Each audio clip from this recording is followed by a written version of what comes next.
The war began in sunlight. In the summer of 1914, the cities of Europe shimmered with confidence. In London, Paris, Berlin, Vienna, banners fluttered, bands played, and trains crowded with soldiers pulled out of stations to the cheers of thousands. Men waved their caps from the carriage windows, women threw flowers that caught in the steam. It seemed, for a moment, like a festival. The newspapers promised that the fighting would be short, the victory swift. "Home by Christmas," they said. No one knew yet what kind of world was ending. Factories turned their whistles into trumpets of triumph. In Berlin, people paraded down Unter den Linden with flags and songs. In Paris, young men rushed to enlist before the regiments filled. In London, crowds gathered outside Buckingham Palace, shouting, "God save the King!" as lamps glowed golden against the August dusk. It was a moment of unity, a rare, fevered belief that war could somehow purify a world that had grown weary of peace. But the peace they left behind was already crumbling. When the trains vanished down the tracks, the stations fell silent. The streets felt emptier. Shops closed early. Mothers clutched envelopes marked "War Office" and tried to smile for their children. For every boy who marched away, a dozen faces watched from behind lace curtains and wondered if they would ever see him again. The war was supposed to happen somewhere else, far away. It was supposed to be fought by men with rifles and medals, not by bakers, postmen, or machinists. But as the weeks turned into months, the war began to seep back through the cracks, through shortages, through letters, through silence. At first, there was excitement. Crowds gathered outside post offices to read the bulletins. "Victory at Mons," they said. "The Germans are falling back." The church bells rang, and the newspapers printed maps with arrows and dotted lines. But then the names began to change. Mons, Marne, Ypres, strange places where the cheering stopped. The casualty lists appeared on the walls of town halls, long sheets of paper filled with names in small black print. People crowded close to read, holding their breath until they found the line they dreaded. Some turned away in relief, others did not move at all. By winter, the lists were too long to fit in one column. The factories began to roar. Men were gone, and women took their places at the lathes and presses. The clang of hammers replaced the chatter of markets. In Britain, in France, in Germany, entire cities turned into engines of war. Uniforms replaced dresses. Hair was tied back. Hands once meant for writing or sewing now fed the furnaces. They called them munitionettes, the women who made shells by the millions. Their faces turned yellow from the chemicals, their lungs filled with dust. But they worked on day and night under the glow of the factory lamps. The world of work became the new battlefield. Posters appeared on every wall. "Your country needs you. Serve the fatherland. Give till it hurts." Smiling soldiers, brave nurses, proud mothers. Propaganda became the wallpaper of everyday life. Films played in cinemas, showing victories that never happened. The enemy was a caricature, monstrous and inhuman. It was easier that way. The first wounded came home in autumn. Hospital trains rattled into stations at night.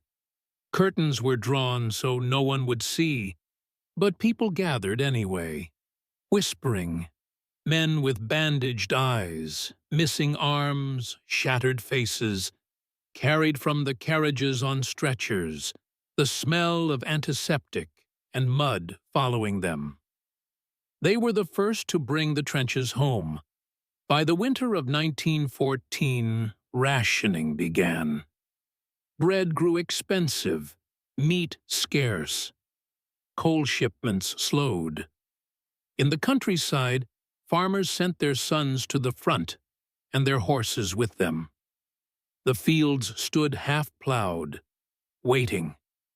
Women learned to do everything: drive tractors, milk cows, mend fences, because someone had to. And still, they believed in victory.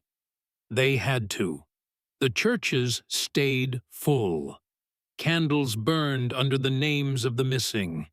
Hymns rose like smoke, carrying prayers across the sea. Children in school collected tin for munitions, bones for fertilizer, paper for bandages. They sang songs about heroes they had never met. But the letters told a different story. They arrived in bundles, covered in stains of mud and oil. They spoke of noise that never stopped, of rats, of rain, of friends who went over and never came back. Sometimes they spoke of beauty, a sunrise through smoke, a song shared between trenches. But mostly they spoke of waiting, of days that felt like years. In kitchens across Europe, women read those letters aloud until the words fell apart. Then they folded them neatly and tucked them in boxes beside photographs and medals that had not yet been earned. By 1915, the war had become a rhythm. Morning papers, factory whistles, ration lines, telegrams. Life organized itself around absence. People learned not to speak too loudly of hope, not to cry where others could see. They learned to endure the waiting, to measure time not by seasons, but by the names in the papers. And yet, in the quiet moments, there was still laughter.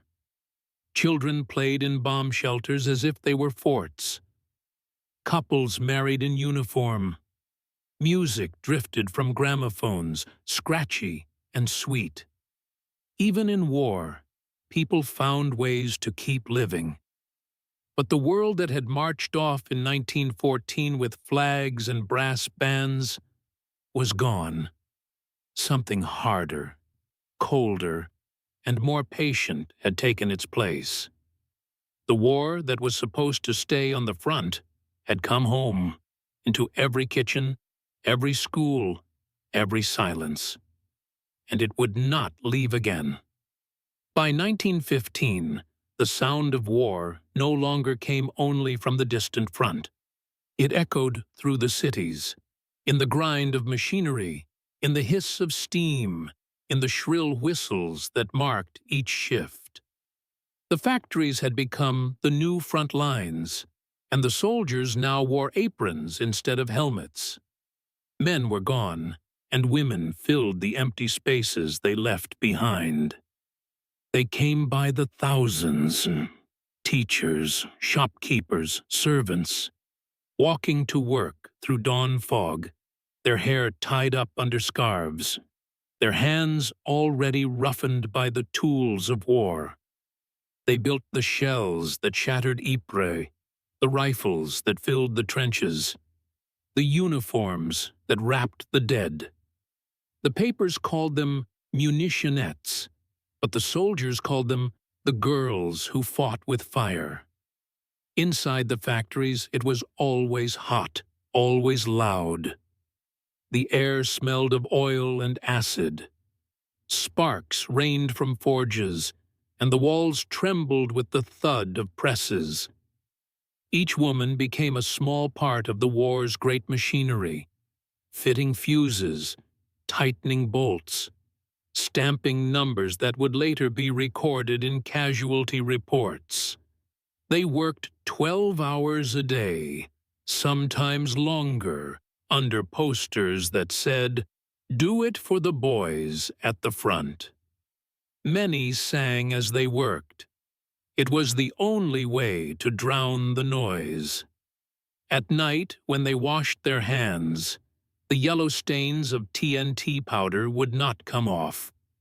Their skin glowed faintly in the dark. They joked that they were canary girls, bright, brave, and slowly poisoned. Some lost their hair, some their health. Many never complained. They said it was their way of fighting. Outside, the city itself had changed. Streetlights were dimmed to hide from enemy airships. Windows were covered with heavy curtains. Posters warned, "Careless talk costs lives." Spies, people whispered, were everywhere, in the cafes, the factories, even the churches. Paranoia became part of patriotism. In London, the first Zeppelin raid came on a still May night in 1915. The air raid sirens didn't yet exist. Only the hum of engines carried through the dark.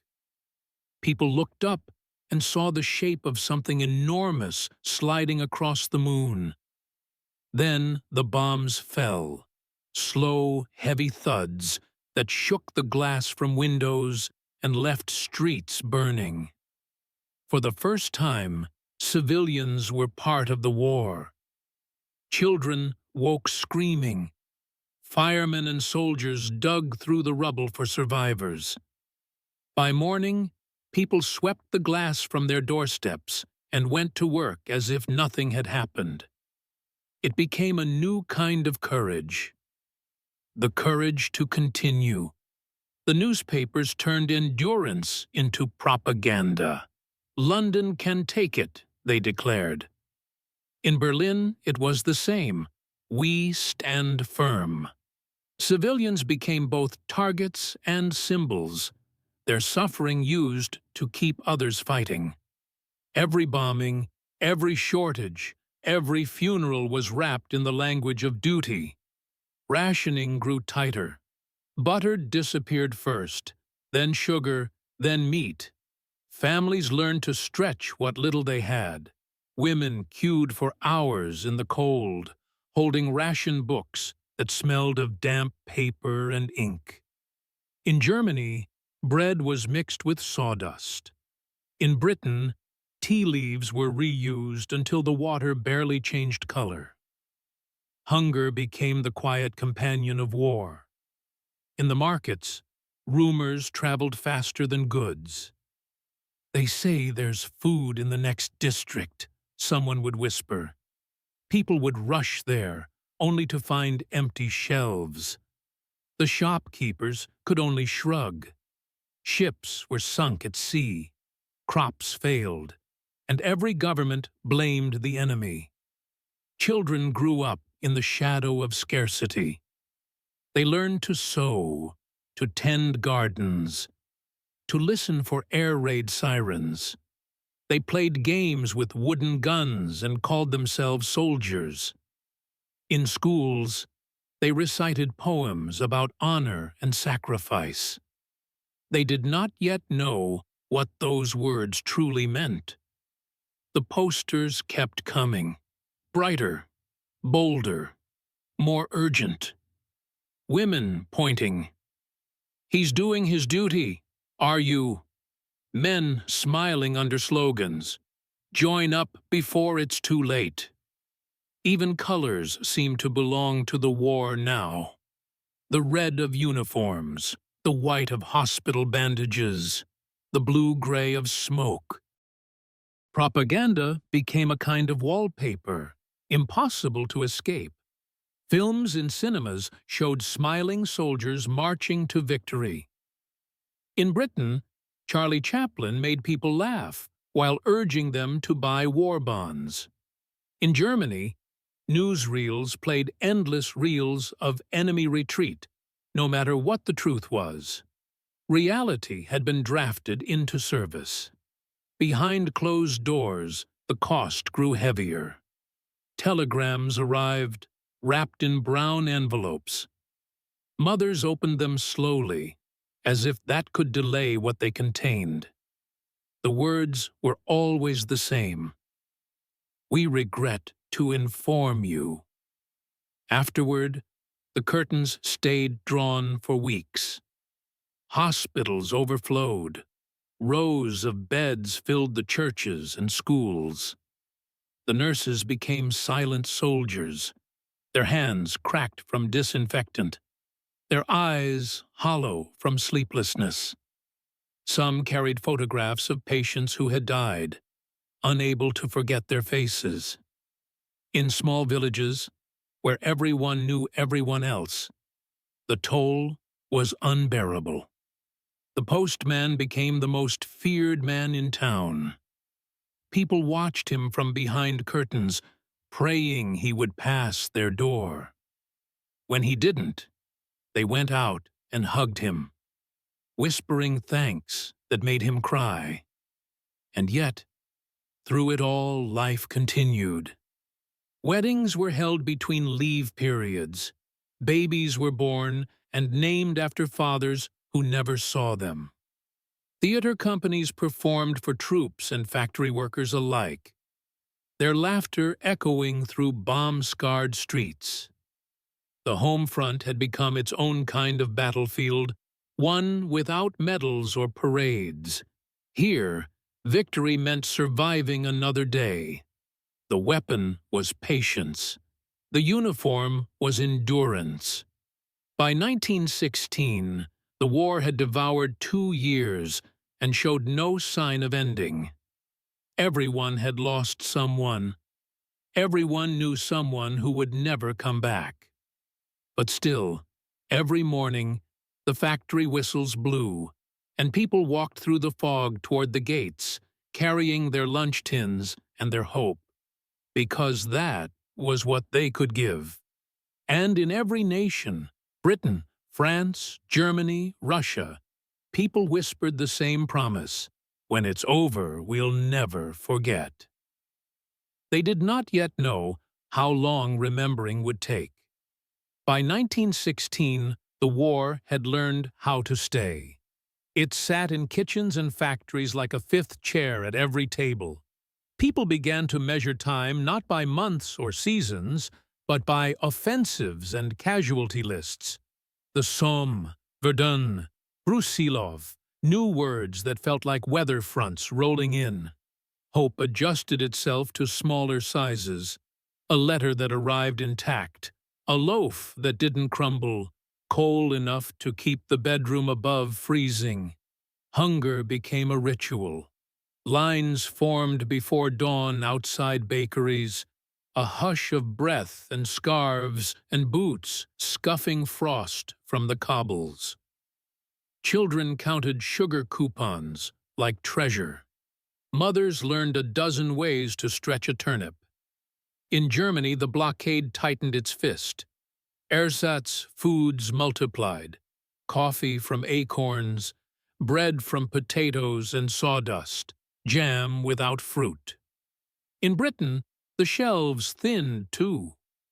Posters urged, "Eat less bread and dig for victory." Gardens appeared in every spare patch of earth, between tram tracks, behind schools, on roofs. In Paris, cabbages grew beside splintered statues. In Vienna, people traded heirlooms for flour. Hunger taught a grammar of bargaining that crossed borders without translation. The winters felt longer.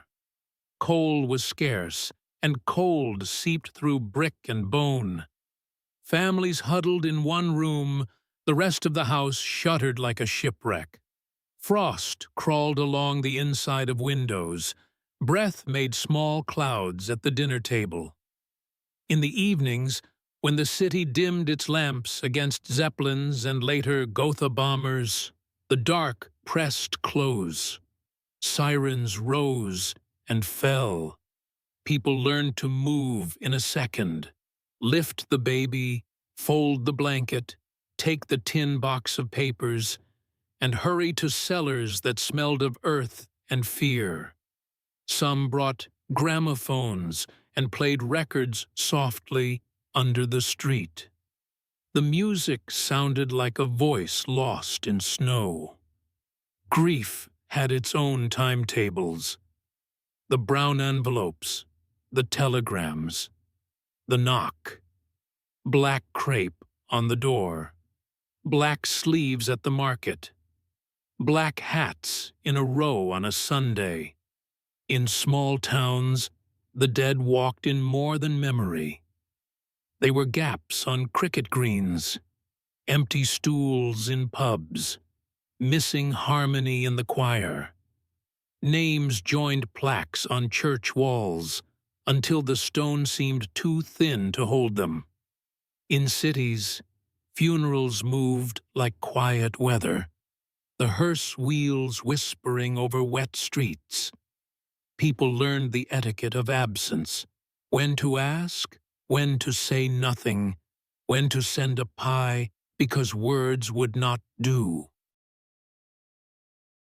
Not all bravery wore black. Some of it wore white aprons stained with iodine. Hospitals once meant for coughs and broken limbs became worlds of their own. Rows of iron beds, the beat of a sterilizer's lid, the soft thunder of boots on polished corridors. Nurses learned faces by bandage patterns. Orderlies learned the weight of strangers. Men arrived without names, tags lost, identities erased by blast or fire, and the staff invented a tenderness for the nameless. That tenderness was a kind of victory. Work never slept.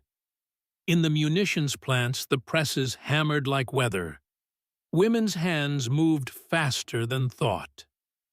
Strikes flickered and died. Others caught. Not rebellion against the men at the front, but against the price extracted from those who stayed. "We are not shells," a woman wrote on a scrap of paper tacked by a time clock. "We are mothers." We are tired. Management added a fourth shift anyway.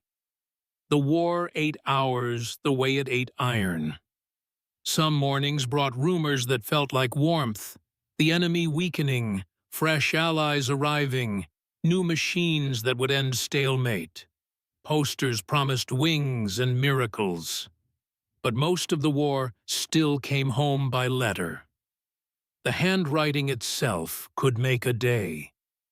Men on the front wrote of weather first, safer than fear. They mentioned the taste of tea made from water that had known a dead man, but they didn't say it that way. They said it was strong. They asked after the neighbor's roof, the baby's cough, the tomato vines. Between the lines sat everything else. Censorship blurred the edges, but truth traveled anyway. It rode home on muddy boots and hospital trains, in the silence of a boy who had learned to count shells by sound. People developed a second sight. They read posture like print, measured pauses, weighed the way someone put down a cup. A whole language of unsaid things grew dense and fluent. Faith did not vanish. It frayed and changed shape. Some prayed harder, candles guttering in cold chapels where brass plaques glowed like embers. Others found God in the queue, in the way a stranger moved aside, in the parcel that arrived from a neighbor's cousin with a note. "We had 2. Please take 1." Funerals did not end belief. Sometimes they built it differently. Less thunder, more bread shared on doorsteps. Clergy learned to preach short and listen long.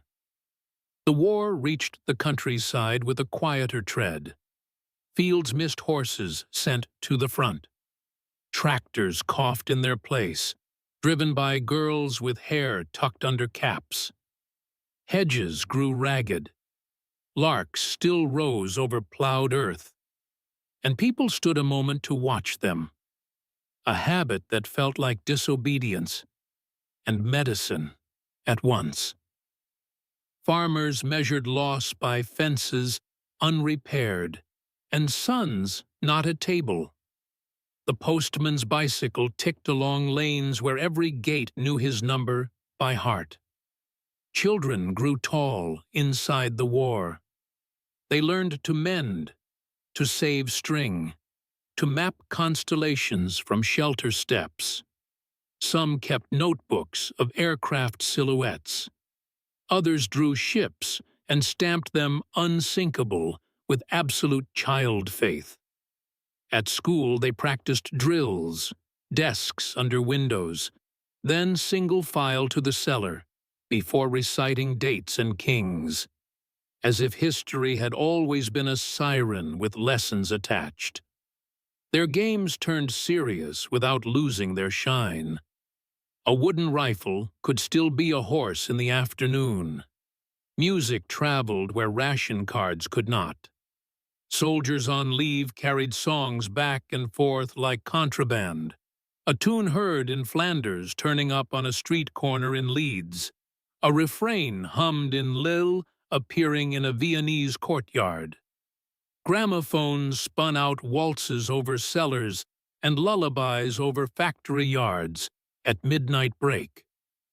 Whole neighborhoods learned to keep time together, clapping soft so as not to wake the baby in the room behind. There were small scandals and smaller joys. A woman laughed too loudly at a cinema and felt alive for an hour. A baker slipped an extra roll into a paper bag because the boy's ears were red with cold. A policeman looked the other way when a widow's hen trespassed on the municipal park. In Berlin, a street violinist played Schubert under a sky the color of steel.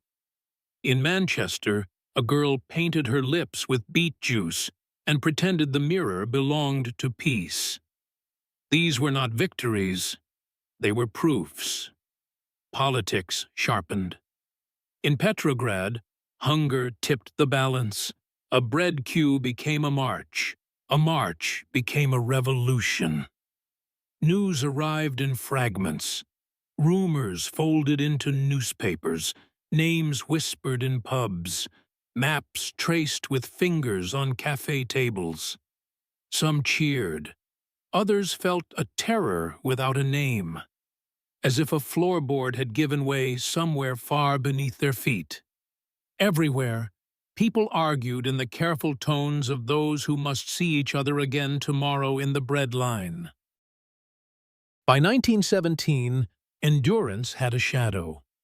Weariness pooled in the corners of rooms the way damp does. Women who had kept 3 households running, home, factory, and the absent man's pride, sat down on stairs and cried without noise. Men on leave stood in gardens at dusk and did not step inside for a long time. The war no longer asked simply for patience. It asked for the refusal to forget oneself entirely. That refusal, quietly practiced, was also a kind of service. Then came influenza, moving faster than trains. It arrived like a rumor with a cough, and turned neighborhoods blue around the lips. Hospitals, already thinned to bone, stretched again. Nurses pinned corners of sheets with fingers that shook from quinine and lack of sleep. Telegrams gave way to whispers. Not the front this time. Here.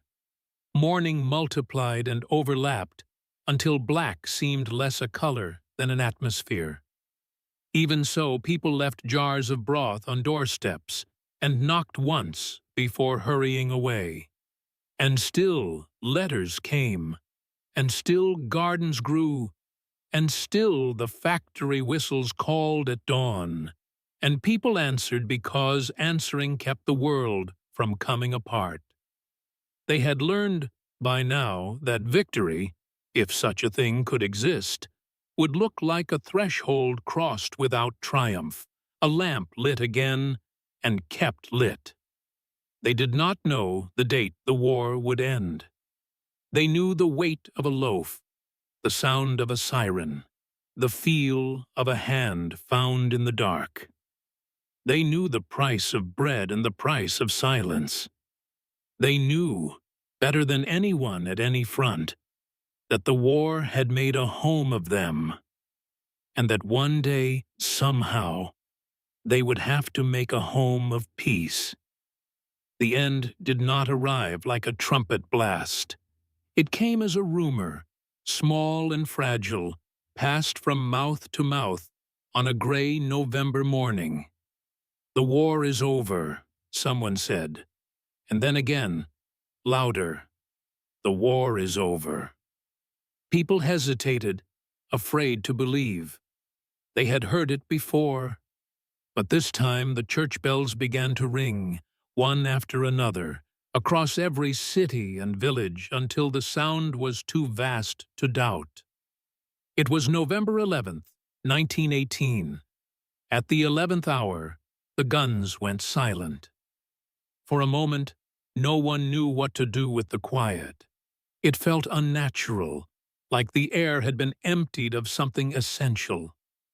On the Western Front, soldiers stood up slowly from the trenches and stared across no man's land. Birds, unseen for weeks, began to sing. In London, in Paris, in Berlin, people poured into the streets. They laughed and cried at once. Flags appeared from nowhere. Strangers hugged each other. The world that had learned only endurance suddenly had to remember joy. But joy came awkwardly, like a language forgotten. In London's Trafalgar Square, crowds danced in the rain, waving newspapers above their heads. In Paris, church bells clanged so wildly they cracked. In Berlin, people wept with relief and hunger together. The Kaiser was gone, the empire broken. But the war, the endless war, had finally stopped. Across the Atlantic, sirens sounded in New York, and confetti rained like a storm of small white wings.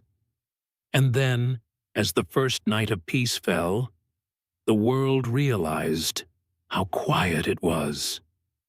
The soldiers began to come home. Some marched in columns, still in their mud-stiff uniforms. Others limped from the trains alone.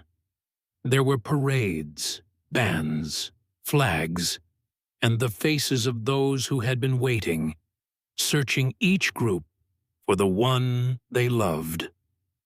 Sometimes they found him. Often they did not. The ones who returned brought the war with them. They carried it in their sleep, in the way they flinched at sudden noise, in the silence that fell between words. Some had lost limbs, some their sight, some the part of themselves that could rest. The hospital stayed full, the prosthetic makers busy. Men with tin faces walked the streets again, invisible behind masks shaped from painted metal. Children stared. Adults looked away. Women met them with pride and confusion. They had run the factories, kept the farms, raised the children. And now the men wanted their old lives back. But the world had moved on. The women who had built shells and driven trams did not easily return to silence. A new kind of tension filled the air, quiet but irreversible. The factories slowed, the whistles stilled, and the workers, those who had labored through endless nights, walked home for the first time without the clang of war behind them. Some wept at the stillness. Others feared it. Peace could feel like falling. The governments promised homes fit for heroes. They built memorials instead. Stone crosses rose in every churchyard, every field, every town square. The lists of names grew longer than the buildings they adorned. On cold mornings, people stood before them and read until their eyes blurred. They spoke softly to the air, to no one, to everyone. The factories slowed, the whistles stilled, and the workers, those who had labored through endless nights, walked home for the first time without the clang of war behind them. Some wept at the stillness, others feared it. Peace could feel like falling. The governments promised homes fit for heroes. They built memorials instead.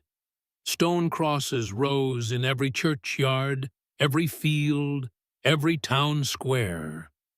The lists of names grew longer than the buildings they adorned.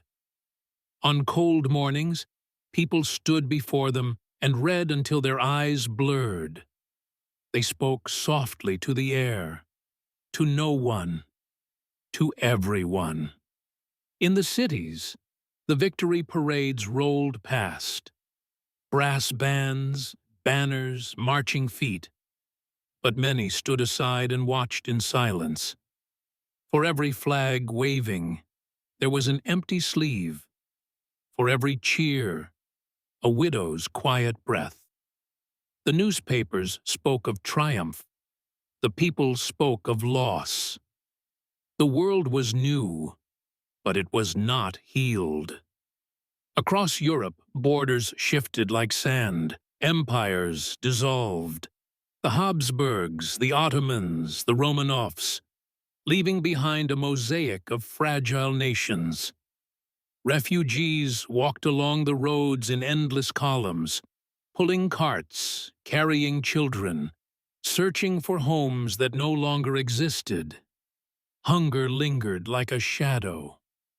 The influenza that had come with the soldiers claimed more lives than the shells ever had. And yet, amid the ruin, there were beginnings. Schools reopened.